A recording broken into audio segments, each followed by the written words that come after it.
નમસ્કાર, આપ જોઈ રહ્યા છો ન્યૂઝ 18 ગુજરાતી અને 3 વાગ્યાના મહત્વપૂર્ણ સમાચારની સાથે હું છું લુબના ખાન। વરસાદ અંગે હવામાન વિભાગની પલટી। પહેલા વરસાદની આગાહી પરત ખેંચી હતી અને હવે દક્ષિણ ગુજરાતમાં સામાન્ય વરસાદની આગાહી કરી છે। 25 અને 26 મેએ દક્ષિણ ગુજરાતમાં સામાન્ય વરસાદની આગાહી। રાજસ્થાન પર અપર એર સર્ક્યુલેશન સક્રિય, તો 48 કલાક બાદ રાજ્યમાં ફરી તાપમાન વધશે।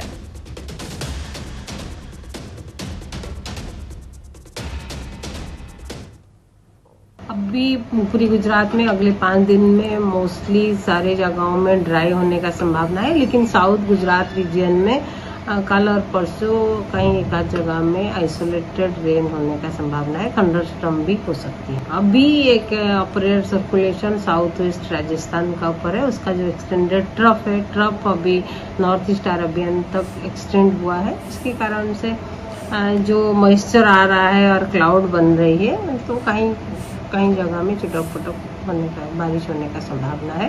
और टेम्परेचर देखा जाए तो टेम्परेचर मोस्टली आज भी कल जैसे था आज भी ऐसे ही रहेगा, और कल से क्लाउड जैसे क्लियर होगा टेम्परेचर ग्रेजुअली बढ़ने का संभावना है। 1 से 2 डिग्री तक, 3 डिग्री तक भी बढ़ सकता है। अहमदाबाद में अभी जैसे 41 डिग्री सेल्सियस टेम्परेचर चल रहा है, आज भी अराउंड 41 डिग्री सेल्सियस रहेगा। और उसका बाद परसों और नरसों यानी 26 और 27 तारीख को 26 तारीख को टेम्परेचर 1-2 डिग्री बढ़ने का संभावना है। तो राज्य में छेल्ला 3 दिवसथी अलग अलग जग्याए वातावरणमां पलटो आवी रह्यो छे। वादळछाया वातावरण वच्चे राज्यना घणा विस्तारोमां सवारथी वरसादी झापटा पड्या, तो उत्तर मध्य दक्षिण गुजरातना केटलाक जिल्लाओमां वरसाद थयो हतो। उत्तर गुजरातना अरवल्लीना मेघरजमां सवारे वरसादी छांटा पड्या हता, तो मध्य गुजरातना दाहोदना धानपुर, देवगढ़ बारियाना गामोमां वरसाद पड्यो हतो, ज्यारे पंचमहालना मोरवा हड़फमां वरसादी छांटा पड्या हता। आ तरफ दक्षिण गुजरातमां नवसारीना गणदेवीना धोलाई बंदर पर धोधमार वरसादी झापटुं पड्युं हतुं, ज्यारे मोडी रात्रे वलसाडनो तिथलनो दरियो तोफानी बन्यो हतो। हाल घणा विस्तारोमां भारे ठंडो पवन फूंकाई रह्यो छे अने वरसाद पड़ता काळझाळ गरमीथी आंशिक राहत मळी छे।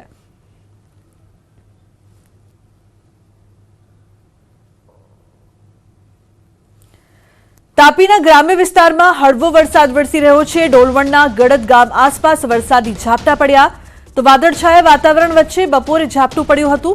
वरसाद थता उनाळु डांगर पकवता खेडूतो चिंतित थया छे। केरी सहितना पाकने नुकसाननी भीति सेवाई रही छे।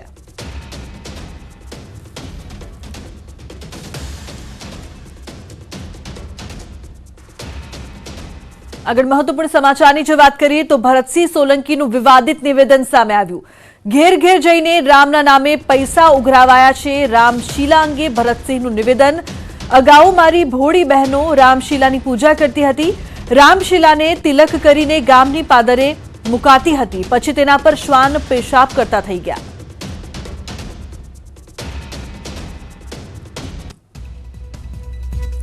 तो भरतसिंहना विवादित निवेदन बाद कही शकाय कि तमाम लोकोमां रोष छे। सवाल ए के राम मंदिरनुं अपमान केम, रामथी शुं दुश्मनी छे तेवो सवाल अनेक लोको करी रह्या छे। राम मंदिरथी कोंग्रेसने शुं वांधो पड्यो छे अने आ प्रकारनो विवादित निवेदन केम देवामां आव्यो? करोड़ो श्रद्धाळुओनी आस्थाने ठेस केम पहोंचाडवामां आवी रही छे तेवा अनेक सवाल અહીં ઉદ્ભવી રહ્યા છે। तो आ विवादित निवेदन बाद विवादोनो मतपूरो छंछेड़ायो छे ने साथे साथे जे बंने पक्षो छे ते बंने एकबीजा पर तर्क वितर्क करी रह्या छे। आक्षेप प्रत्ये आक्षेप थई रह्या छे। कोई नेताने शुं आवी भाषा शोभे छे के केम ते पण एक मोटो सवाल छे। मतनी लायमां आवी भाषानो उपयोग केम थाय छे? घेर घेर जई अने राम मंदिरना नामे पैसा उभरावे अने मारी भोળી माताओ बहनो ये जमाना में रामशीला बात मैंने खबर है। कुमकुम तिलक ने चांदला करे, माथे मूके अने रामशीला ने लई जाए अने ढोल नगारा साथे वाजते गाते ठेठ पादरे मूकी आवे अने मन में एम के हास हवे अमारू रामनु मंदिर बंधाशे अने अमे बधाए आ वस्ती अमे सुखी थई जईशुं, अमारा बाळको, अमारू कुटुंब ने परिवार। पछी कूतरा पेशाब करता थई गया। हवे विचार करो, जे रामने छेतरे तो आपणने छेतर्या वगर રહે ખરા? ત્યારે એવા લોકો ફરી આવવાના છે। તો આ વિવાદિત નિવેદન બાદ ભરતસિંહ નરમ પડ્યા છે. મારી વાતમાં રામનો વિરોધ નથી તેવું કહી રહ્યા છે. મારા કુટુંબે પણ મારું નામ ભરત પાડ્યું છે. રામનું મંદિર બંધાય તો ભરતને આનંદ થાય જ.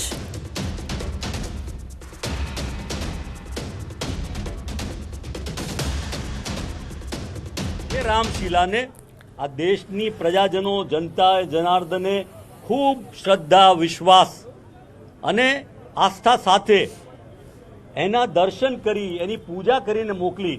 અને જે પાદરે હતા આપે જોયું હશે કે એના પર પેલા શ્વાન એ પણ પેશાબ કરતા અનેક જગ્યાએ જોવા મળ્યા. ત્યારે એની લગી રહી ચિંતા ના કરી. મારી વાત રામના વિરોધની નથી. હું તો રામનો માનો કે એના નામનો ઉપયોગ કરનારો મારું નામ એટલે ભરત પાડ્યું છે કુટુંબે કે રામના કુટુંબીને એટલા લોકોને એમ એને ભરતને તો મેં પહેલાંય કહ્યું છે કે ભરતને તો રામનું મંદિર બંધાય તો આનંદ થાય કે ના થાય, પણ રામના નામે સત્તાનો વેપાર કરવાવાળા લોકોને મારે ઉઘાડા પાડવા છે કે એમણે જે કૃત્ય કર્યા છે એને માટેની આ વાત કરું છું. તો ભરતસિંહના નિવેદન પર ભાજપે નિંદા કરી છે. આવા નિવેદન કરવા કોંગ્રેસની પરંપરા.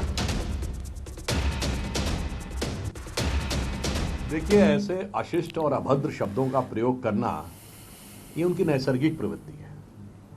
मैं याद दिलाना चाहता हूँ कि रामचरितमानस में एक प्रसंग है ना कि जब हनुमान जी जा रहे थे बूटी लेने के लिए और उनको रोका गया तो उन्होंने क्या बोला था, राम काज कीन्हे बिनु मोहि कहाँ विश्राम.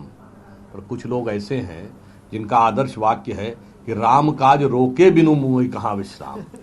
तो कांग्रेस के वो लोग हैं, इसलिए वो अगर ये कहते हैं तो ये आदतन बोलते हैं, फितरतन बोलते हैं और शरारतन बोलते हैं. ઓબીસી સમાજને રીઝવવા કોંગ્રેસની કવાયત જોવા મળી રહી છે. ધોળકાના વટામણ ચોકડી પાસે કોંગ્રેસનું સંમેલન યોજાયું. આદિવાસી બાદ ઓબીસી સમાજને આકર્ષવા પ્રયાસ કરવામાં આવી રહ્યો છે. 4000 લોકો આ સંમેલનમાં જોડાયાનો દાવો પણ કરવામાં આવ્યો. તો કોંગ્રેસ ઓબીસી વિભાગના ચેરમેન સંમેલનમાં હાજર. ઓબીસી સંમેલનમાં અમિત ચાવડાનું નિવેદન સામે આવ્યું. ફરી એકવાર 1980 જેવી તાકાત બતાવવી પડશે. 1985 જેવી તાકાતથી ફરી બહાર નીકળવાનું છે. મને વિશ્વાસ સાથે કહેવું છે કે ફરી પાછી 1980 જેવી તાકાત બતાવો, ફગની 1985 જેવી એકતા બતાવો. બક્ષીપંથ સમાજ હોય, દલિત સમાજ હોય, આદિવાસી સમાજ હોય, લઘુમતી સમાજ હોય અને ગુજરાતના તમામ ગરીબ વર્ગના લોકો એક થઈને એક તાકાત સાથે બહાર નીકળો. હવે વાત ભાજપના મિશન ઉત્તર ગુજરાતની.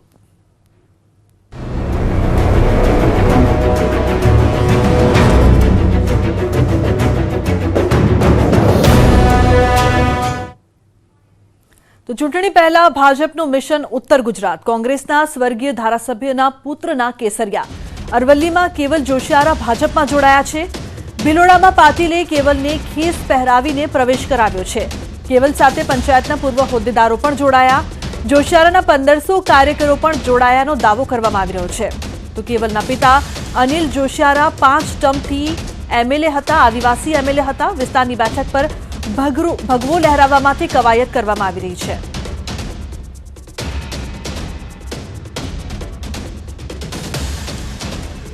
માનનીય વડાપ્રધાન શ્રી નરેન્દ્ર મોદી સાહેબે જે સૂત્ર આપ્યું છે સૌનો સાથ સૌનો વિકાસ, અને જે વિકાસના કાર્યો છે જે સમગ્ર ભિલોડા અને સમગ્ર ગુજરાતનું હોય કે પછી સમગ્ર ભારતનું હોય, આપણે વિકાસ જોઈને એમાંથી પ્રેરિત થઈને અને આદિવાસી વિસ્તાર માટે સ્પેશિયલી જે સરકારની યોજનાઓ હોય છે એનાથી હું પ્રેરિત થઈને હું ભાજપમાં જોડાઈ રહ્યો છું. તો દેશમાં ગુજરાત ઇતિહાસ રચશે. વિધાનસભામાં વિદ્યાર્થીઓ સત્ર યોજશે. 182 વિદ્યાર્થીઓ એક દિવસ એમએલએ બનીને સત્ર યોજશે. લોકશાહી પ્રણાલીથી વાકેફ થાય તેવો ઉમદા હેતુ છે. ગાંધીનગર વિધાનસભામાં ખાસ આયોજન કરવામાં આવ્યું છે.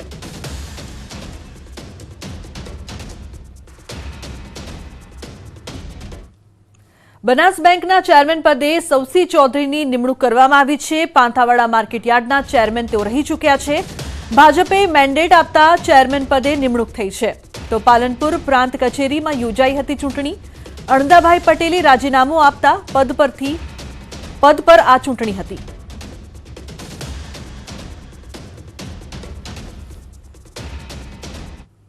અમદાવાદમાં અમિત શાહ આપશે વધુ એક ભેટ। ઓલિમ્પિક કક્ષાના સ્પોર્ટ્સ કોમ્પ્લેક્સની તૈયારી થઈ રહી છે। નારણપુરામાં સ્પોર્ટ્સ કોમ્પ્લેક્સનું ખાતમુહૂર્ત કરાશે। 632 કરોડના ખર્ચે કોમ્પ્લેક્સનું નિર્માણ થશે તો 29મી મેના રોજ અમિત શાહના હસ્તે ખાતમુહૂર્ત થશે।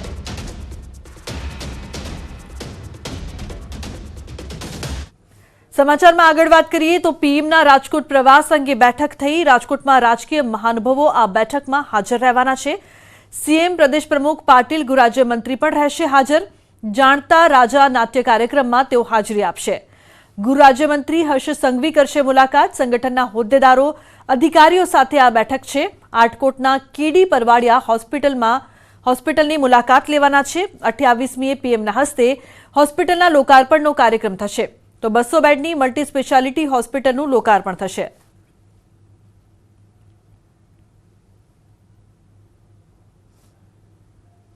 ખાતે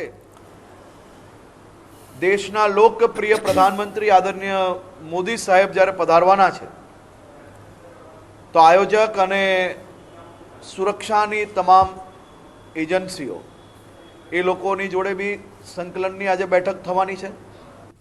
વેલકમ બેક। સમાચારમાં આગળ વાત કરીએ તો વડોદરામાં રખડતા ઢોરનો આતંક યથાવત જોવા મળી રહ્યો છે। રખડતા ઢોરની અડફેટે 9 વર્ષની બાળકી ઘાયલ થઈ છે। કોયલી ગામે ઘરે પરત ફરતા પરિવાર ભોગ બન્યો। બાળકી સાથે પરિવારના સભ્યો પણ ઘાયલ થયા। બાળકીને આંખના ભાગે 7 ટાંકા લેવામાં આવ્યા છે। વડોદરામાં અઠવાડિયામાં ઢોરના હુમલાનો આ 5મો બનાવ છે તો દિવસે ને દિવસે રખડતા ઢોરનો આતંક છે તે સતત વધી રહ્યો છે। ત્યારે એક નાની માસૂમ બાળકી આ રખડતા ઢોરના આતંકનો ભોગ બની છે જેને આંખમાં ઈજા થઈ છે સાથે જ પરિવારને પણ ઈજા પહોંચી છે।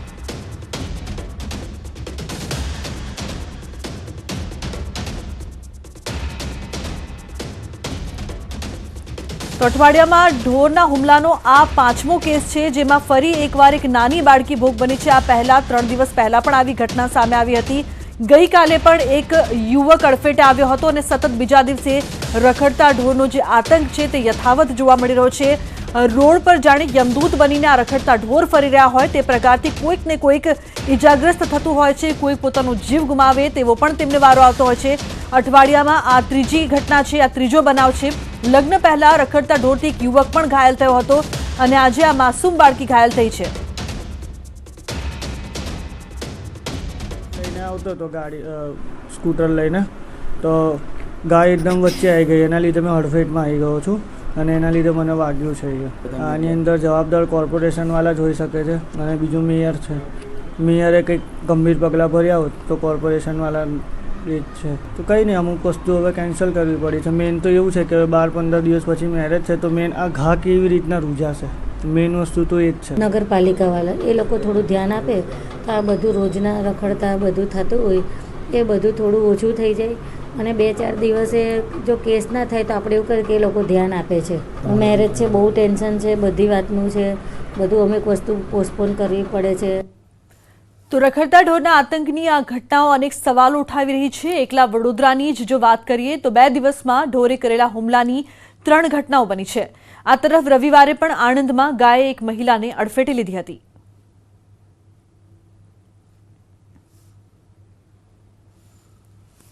તો રખડતા ઢોરનો જ્યારે આતંક જોવા મળી રહ્યો છે ત્યારે સૌથી મોટો સવાલ એ કે ક્યાં સુધી નાગરિકો આ રીતે ભોગ બનતા રહેશે।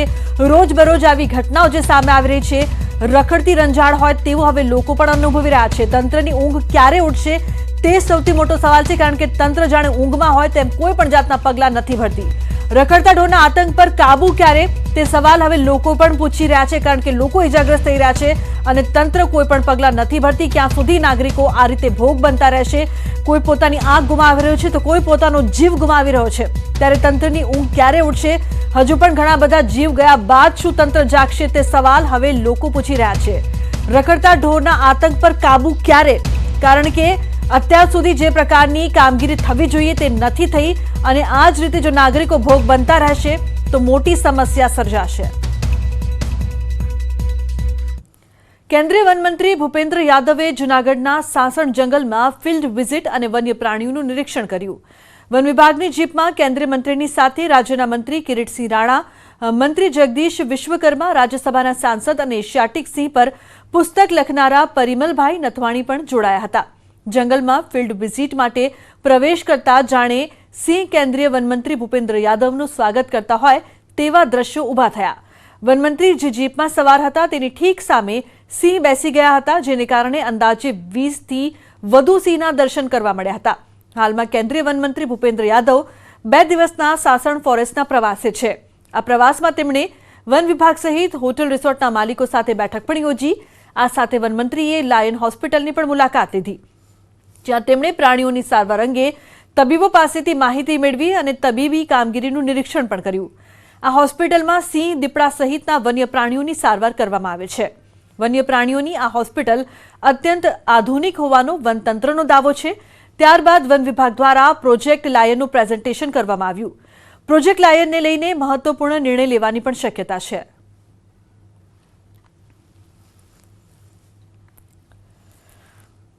એક તરફ ખરાબ હવામાનને કારણે બજારમાં કેરીની અછત છે, જેના કારણે કેરીના ભાવ આસમાને પહોંચ્યા છે.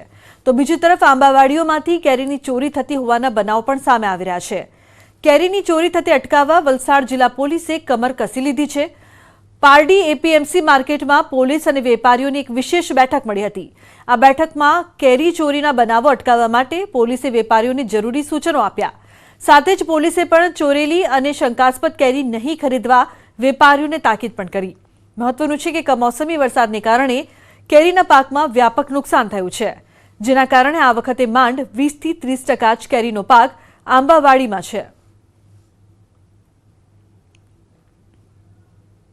વેપારીઓને શું તકેદારી રાખવાની અને કોઈક શંકાસ્પદ વ્યક્તિ કોઈક આવે તો એમનો આઈડી અને પોલીસોને જાણ કરવાની. એક તકેદારી રૂપે કેરી વેચવા માટે જે આવે છે એના માટે જે તકેદારી રાખવા કીધી એ બાબતે ચર્ચા થઈ અને એમાં વેપારી મિત્રોએ પૂરેપૂરો સહકાર આપવાની પણ તૈયાર થયા. ચોરીનો ઉપદ્રવ વધે તેને અટકાવવા બાબતમાં અમારા માટે પૂરો સહયોગ આપવાનો ને કોઈ બી એવો કોઈ માણસ આવે ને અમને શંકાસ્પદ લાગે તેની પાસે રિપ્રેઝન્ટેશન માંગે કંઈ બી માંગવાનું, હા તો ને નહીં આપે તો અમારે પોલીસ સ્ટેશનની તો અમે માર્કેટમાં જાણ કરવાની. દેવભૂમિ દ્વારકાના રેટા કાલાવડ ગામે જમીન માપણીમાં થયેલી ભૂલ મોટી સમસ્યા બની. દાવો કરાઈ રહ્યો છે કે જમીન માપણીમાં ખામીને કારણે ગામમાં વેરઝેરના બીજ રોપાયા.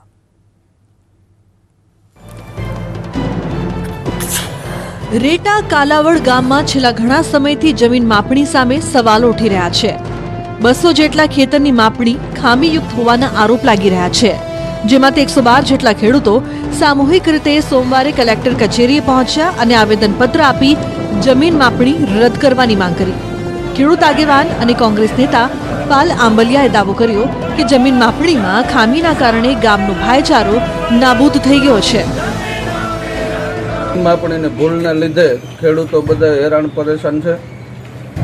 રસ્તા બધા બ્લોક છે, જમીનોમાં ખાંભા અવરા ખોડ્યા છે, તો તકરાર જેવી સ્થિતિ ઊભી થઈ છે. ગામની અંદર લગભગ પ્રાંત અધિકારીએ 5 કે 7 વખત જવું પડ્યું છે. એસએલઆરે 5 કે 7 વખત જવું પડ્યું છે. ડીવાયએસપી કક્ષાના પોલીસ વડાએ લગભગ 5 કે 7 વખત જવું પડ્યું છે. 150-200નો પોલીસ કાફલો ત્યાં લગભગ 15-17 દિવસ વખત જવું પડ્યું છે. એટલે આખું ગામ આમ જો તો પોલીસ છાવણીમાં ફેરવાઈ ગયું છે. અને કારણ શું? તો કે કારણ જમીન માપણીની ભૂલ. ભાણવડ તાલુકા સહિત દ્વારકા જિલ્લામાં જમીન માપણીની પ્રક્રિયા સામે અનેક વખત સવાલ ઉઠ્યા છે. આંદોલન પણ થયા છે. સરકાર તરફથી અનેક અરજીઓમાં કાર્યવાહી કરી પ્રશ્નોના નિરાકરણના પ્રયાસ પણ થયા છે, જો કે કેટલીક અરજીઓ હજુ પણ બાકી છે. મુકુંદ મોકરિયા, ન્યૂઝ 18 ગુજરાતી, દેવભૂમિ દ્વારકા. સુરતમાં ડાયમંડ બુર્સનું 100% કામ પૂર્ણ થયું છે. આગામી 5 જૂનના રોજ ગણેશ સ્થાપના કરવામાં આવશે. સાથે જ મહાઆરતી અને સ્નેહ મિલન કાર્યક્રમનું પણ આયોજન કરવામાં આવ્યું છે. બુર્સમાં 4200 ઓફિસ આવેલી છે. આ મહાઆરતીમાં તમામ ઓફિસના માલિકો એક સાથે આરતીમાં ભાગ લેશે. પ્રધાનમંત્રી મોદી ડાયમંડ બુર્સનું ઉદ્ઘાટન કરે તેવી શક્યતાઓ રહેલી છે. ડાયમંડ બુર્સની મહત્વની ખાસિયત એ છે કે દેશ વિદેશના 4000થી વધુ વેપારીઓએ મળીને આ પ્રોજેક્ટને પૂર્ણ કર્યો છે. આ પ્રોજેક્ટ આંતરરાષ્ટ્રીય ગ્રીન બિલ્ડિંગના માપદંડ હેઠળ તૈયાર કરવામાં આવ્યો. સોલર પાવરથી લઈને તમામ પર્યાવરણલક્ષી વસ્તુઓ પ્રોજેક્ટમાં જોવા મળશે. સુરતનું ડાયમંડ બુર્સ વિશ્વનું સૌથી મોટું બુર્સ છે, જેના પર વિશ્વના તમામ હીરા કિંગની નજર રહેલી છે. 2017ની અંદર સુરત ડાયમંડ બુસ્ટ નામની એક નોન પ્રોફિટેબલ કંપની સ્ટાર્ટ કરી અને આ કંપનીના આધાર ઉપર દુનિયાનું સૌથી મોટું ટ્રેડિંગ હબ 66 લાખ સ્ક્વેર મીટરની બાંધકામ પૂર્ણતાના આરે છે. આ વસ્તુને ધ્યાનમાં રાખીને આવતી 5 જુલાઈએ ગણેશ સ્થાપનાનો કાર્યક્રમ અને મહાઆરતીનો કાર્યક્રમ સુરત ડાયમંડ બુસ્ટની કમિટી વતી રાખવામાં આવ્યો છે. હવે સમય છે ક્રિપ્ટોની સમજનો.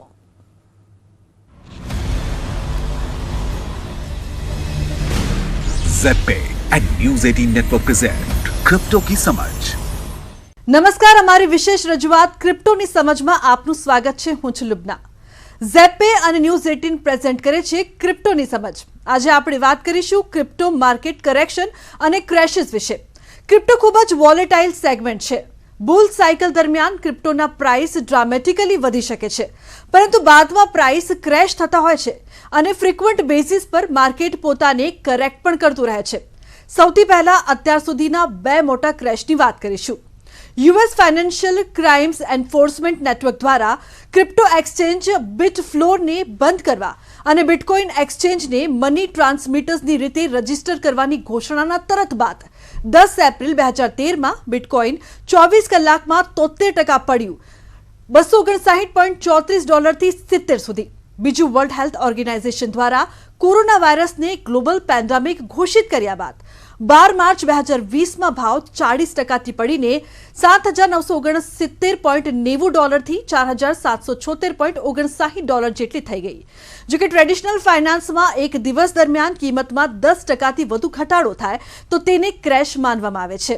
આના કારણે કોઈ ઇમ્પેક્ટફુલ સડન ચેન્જ થાય છે, જેને કારણે ઇન્વેસ્ટર પેનિક કરતા માર્કેટથી એક્ઝિટ કરતા હોય છે.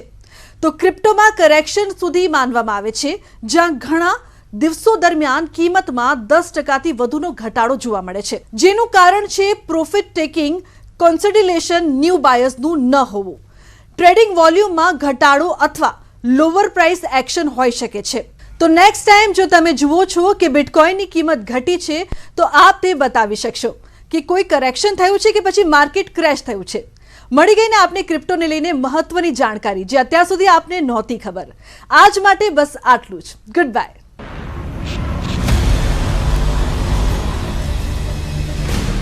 Z and news 18 network present crypto की समझ.